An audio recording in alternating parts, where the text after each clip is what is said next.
jogo aqui, Pac-Man? Dizem que tem uma história por trás desses fantasminhas aqui, eu vou te contar. Dizem que eles são programados pra agir de maneira diferente. O vermelho vai ficar te seguindo o jogo todo, ou ele não para de te seguir. O rosa só tenta se posicionar num lugar que ele vai, tipo, te bloquear de passar. Para os outros fantasmas conseguirem pegar você, no caso. O azul é considerado o mais agressivo, assim, tentando te botar em emboscada o tempo todo. Emboscada.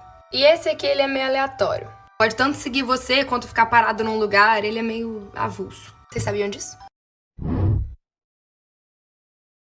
Histórias curtas. Os pais tiveram uma conversa com a sua filha ontem à noite, dizendo que ela estava velha demais para ter uma amiga imaginária. Então a menina disse que ia deixar ela aí, e pela manhã um corpo foi encontrado na casa.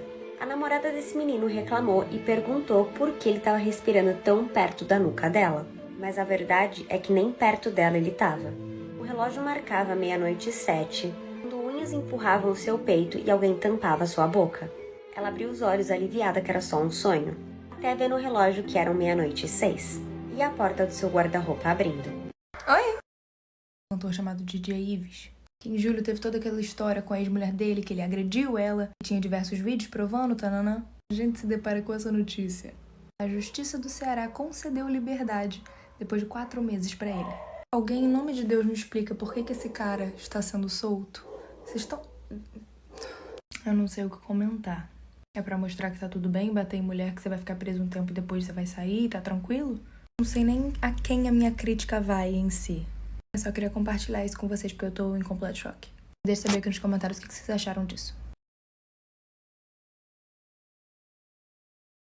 Histórias curtas. Esse cara voltou pra casa depois de um dia exaustivo e encontrou a sua namorada segurando o bebê. E ele não sabe o que ele ficou mais impressionado: de ver a falecida namorada com o falecido bebê na sala, ou de saber que alguém entrou no seu apartamento pra colocar os dois ali.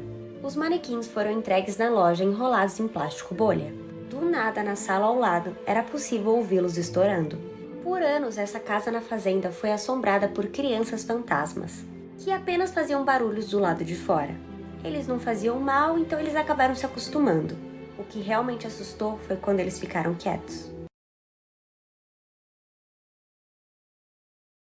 Oi? Essa é uma das histórias mais bizarras que eu já ouvi. Isso aconteceu lá na Flórida, nos Estados Unidos. Esse homem aqui acordou falando que ele tava com uma dor de cabeça absurda. Não fazia ideia do que era, ele só tava com muita dor de cabeça. Ele pediu pra mulher dele levar ele no hospital. Chegando lá, eles encontraram uma bala na cabeça dele. Essa história consegue ficar mais surpreendente ainda. A própria mulher dele depois confessou que ela atirou sem querer na cabeça dele.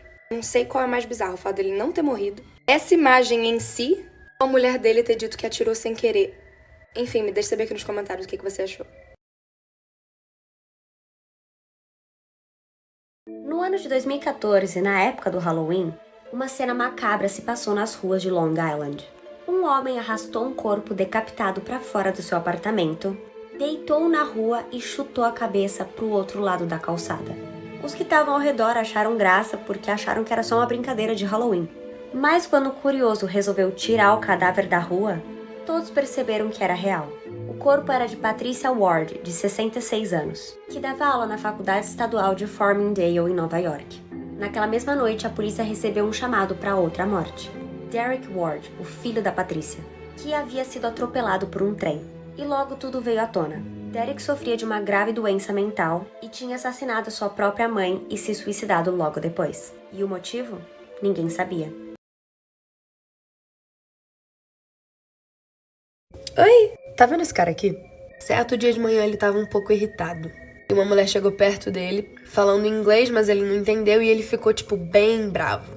A mulher continuou andando e ele perseguiu ela até um cemitério. E como não tinha ninguém perto, enfim, ele atacou ela com uma barra de ferro e começou a espancar ela, tipo, do nada. Depois ele pegou um facão que ele tinha na cintura e arrancou a cabeça dela. No final das contas, ele pegou a cabeça dela e levou pra casa. Chegando em casa, ele removeu o cérebro da moça, colocou numa panela, acendeu o fogo e começou a cozinhar o cérebro dela. No final das contas, ele pegou os pedaços do cérebro que ele cozinhou, botou junto com arroz e comeu no jantar. Enfim, ele foi preso e depois ele falou pra polícia que ele tava com fome, bêbado e irritado. Por isso que ele fez isso. Enfim. Em uma vila chamada Frederica, no estado de Delaware, As árvores e casas estavam prontas para a época de Halloween, decoradas com lanternas, abóboras, bruxas, e balançando a mais de 4 metros no galho de uma árvore, jazia o corpo de uma mulher. Considerando a época do ano, todos que passavam achavam que era só mais uma decoração de Halloween. Horas depois, quando a polícia finalmente foi chamada, eles notaram que se tratava de uma senhora de 42 anos que havia se enforcado. Esse casal com seus 2 filhos decidiram se mudar da cidade para uma casa no campo. As crianças eram um menino de 10 anos e uma menina de 6. E cada um ganhou um quarto, então eles estavam muito felizes por finalmente ter seu próprio espaço. Porém, algo muito estranho aconteceu na primeira noite. Enquanto todos dormiam, a menina levantou da sua cama e foi para um canto do quarto. Ela começou a agarrar uma parede de madeira enquanto sussurrava repetidamente: "Ajude-me!". Porém, como ela já havia sido sonâmbula antes, os pais não deram bola. Mas, como precaução, eles decidiram que as crianças deveriam dormir no mesmo quarto. A partir de então, a menina começou a levantar todas as noites depois que seu irmão dormia. Ela ia para o outro quarto, arranhava a mesma parede de madeira, enquanto repetia: "Ajude-me". Além desse comportamento obsessivo, ela se tornou muito retraída e estava sempre triste. Então, depois de algumas investigações, os pais descobriram que um homem e a sua filha haviam vivido na casa. E a menina havia se perdido na floresta e o pai cometido suicídio pouco tempo depois. Os pais, preocupados e assustados, decidiram remover alguns painéis de madeira que cobriam a parede que a menina ficava arranhando. E atrás deles, eles encontraram um pequeno esqueleto com as mãos amarradas.